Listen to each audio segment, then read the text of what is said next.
What does your social media feed say about you? Today, we are going to get brutally honest, and as your life coach, I'm going to walk you through what your current social media feed says about you and what to do about it, and what, frankly, you should be posting so that you are in the best spot when it comes to people looking at your social media feed and judging you, because that's what we all do, right? When you go on a date, you look at his social feed to see what he's like. When you meet somebody new, you go on their social feed to see what they're into, right?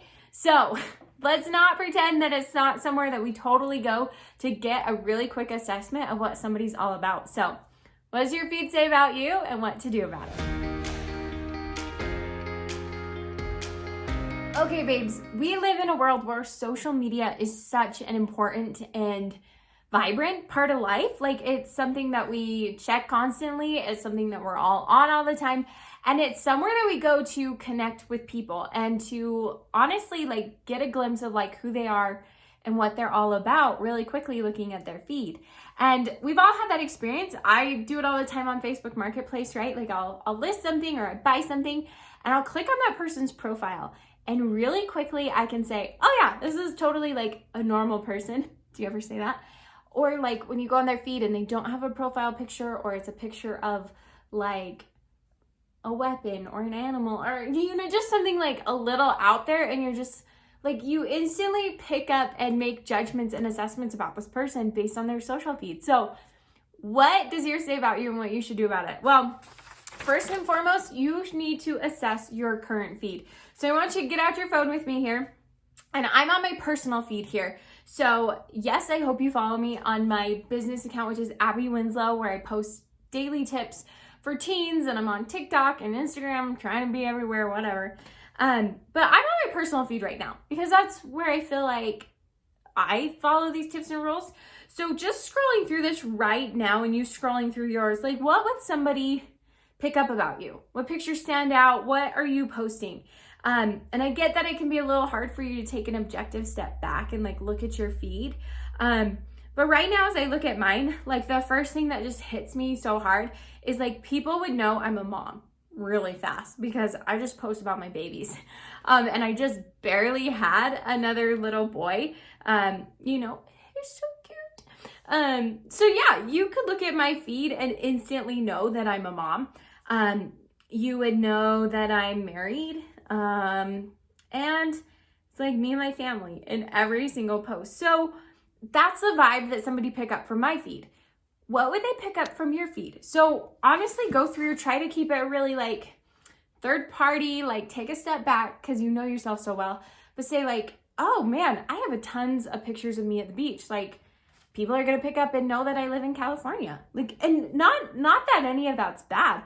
I'm just saying what do you pick up pretty fast? I have a friend that as I scroll through their feed, I pick up really fast that they're really into barbecue. That's awesome. But what are you picking up in your 2-second glance? So assess your feed. Now, let's get into some of the more specific tips on what you should be posting and how to make your social media feed and say the best things about you. So we've assessed our feed, and now I've got a rule for you, which is no more than 3 selfies in a row.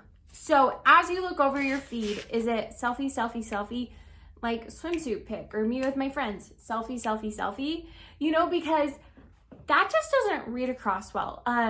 People actually get really bored with selfies, but also if you're somebody that posts a lot of selfies, whether or not this is true or not, that's up to you. I couldn't tell you that just from looking at your feed, but people will perceive that you're insecure. People will perceive that you're after likes or that you're vain and conceited.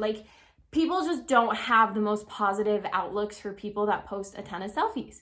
So as your coach, as somebody that I want you to have, the best first impressions out there ever, let's really I'm not saying no selfies.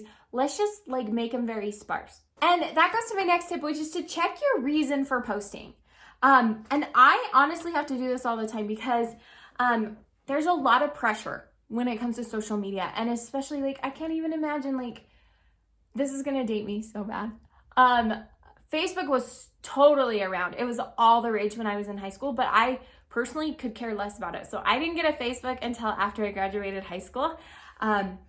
But like, there's just like a lot of pressure because your friend posts a cute selfie, and then there's pressure for you to like, you want to post a picture so that this boy that follows you can see how cute you are. Like, there's just so many reasons for posting, but honestly, you should post because you like the photo, because it was fun, or because that like you enjoy social media.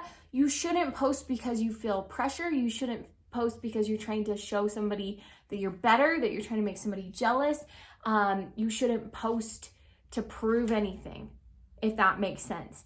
And sometimes I have to check myself and say, hey, am I posting this super cute picture of me and my family because I look really hot in it, or because it shows how skinny I am after having a baby? Like, check yourself and say, no, I'm posting because I want my friends and family to see my family. I want to give them a life update. I'm posting because I love this picture and I want it on my feed.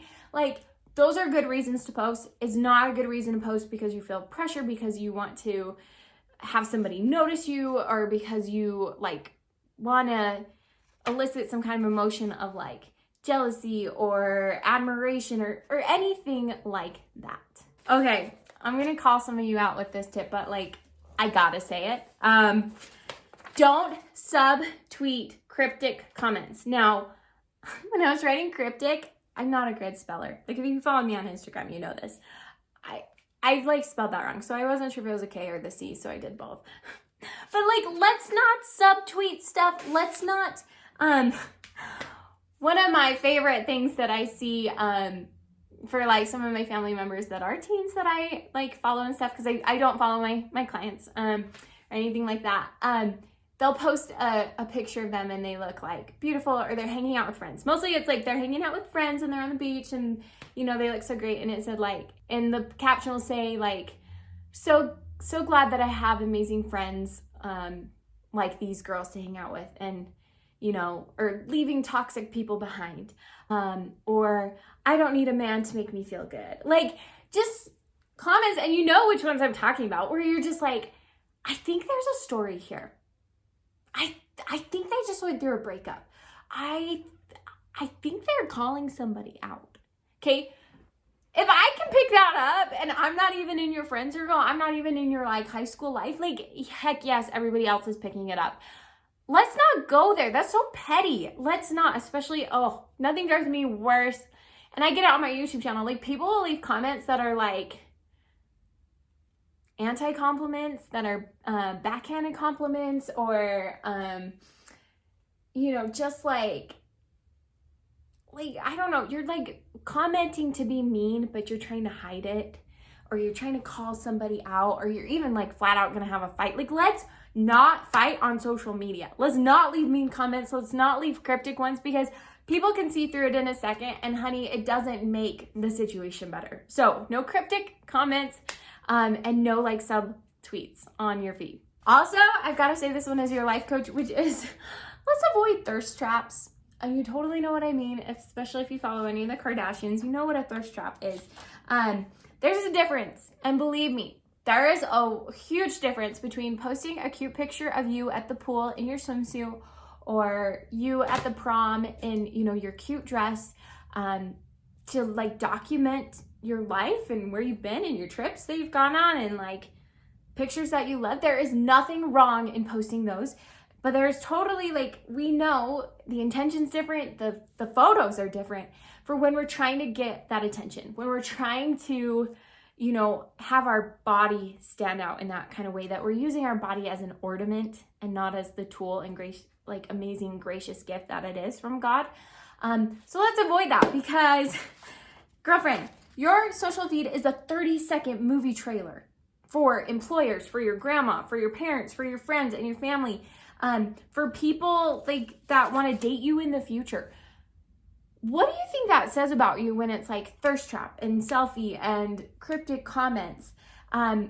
Like, people are going to see through that in 2 seconds, and people aren't going to want to hire you. They're not going to want to go on dates with you, or the right people aren't going to want to do those things. So just keep in mind that this is like a 30-second trailer of your life. And as you look through your feed here, like, what would this movie trailer say about you? And honestly, as I look through mine, like, especially as I scroll further back. So I feel like social's more like this when you're single. I don't know, like that's just a working theory that I have. But you could see that I was into pageants and that I was going to college, and that I was really into my family, and that like and then I was dating my then boyfriend Josh, who becomes hubby Josh. Like you could like pick that up scrolling through my feed. So how accurate is that movie trailer for your life? And as you work on changing your feed, the goal should be to be well-rounded. I know that you can have an incredible feed that is like all hair, or an incredible feed that just shows like your amazing adventures with your friends. And like if that's the vibe in the 30-second movie trailer you want to go for, like go for that. But I would suggest that your feed is very well-rounded, because I have a business account, you know, my Abbi Winslow, my coaching account. That's for all my personal development. That's for my coaching. That's for me to talk to you about my products. That's for me to talk to teens. I personally chose not to make that my personal account, because my personal account, I don't want as focused on that. I want it to be pictures of my baby boys, and I want it to be a family trip that I went on, and I want it to be like me at a speaking event, and you know, just like all these different parts of my life can be shown, versus if you want to do a feed that's specifically just hair or just makeup, maybe you want to do that as like a separate account, because I would say the overall goal for our feed is to be very well-rounded. And then lastly, the last tip that I've got for you with your social feed is like, don't overthink it. I know that I've thrown a lot of tips at you, a lot of like, don't do this, do this, but like, don't overthink it. Sometimes when we get in our own head about like, well, do I look okay in this picture? And what would people think about this picture? Just go back to like, do I like it? Is it part of the vibe that I want people to know about me? And if those answers are yes, then go for it. Social should be fun. There shouldn't be this pressure associated with it, even though I totally know, especially as a teen, there is. So if you can just let this overall idea of like, I like this picture, it goes with the vibe and the feed that I'm trying to create, and it really does represent me as a person well, then post it. Well, babe, I just threw all these tips at you about like what your social media feed says about you and what to do about it. So I hope that this was helpful. Social is a massive part of your life, so don't overlook it, and don't take for granted that people, I'm not joking, every employer I've ever had has looked at my social media page. Every like person when I was dating, they would all go to your social media page to check out like who you are and what you look like, and if you seem like a normal person. And believe me, I check people out every time I'm trying to sell something or go pick something up at their house for Facebook Marketplace. So it is like a constant billboard about you. So let's make sure it says the best things. If you need more help, more advice on this, leave a comment down below. I'll try to respond, but also check out my channel, Abbi Winslow, for videos for teens for how to master high school and life beyond. So wishing you the best of luck, and I cannot wait to see you in my next video. Abbi J out.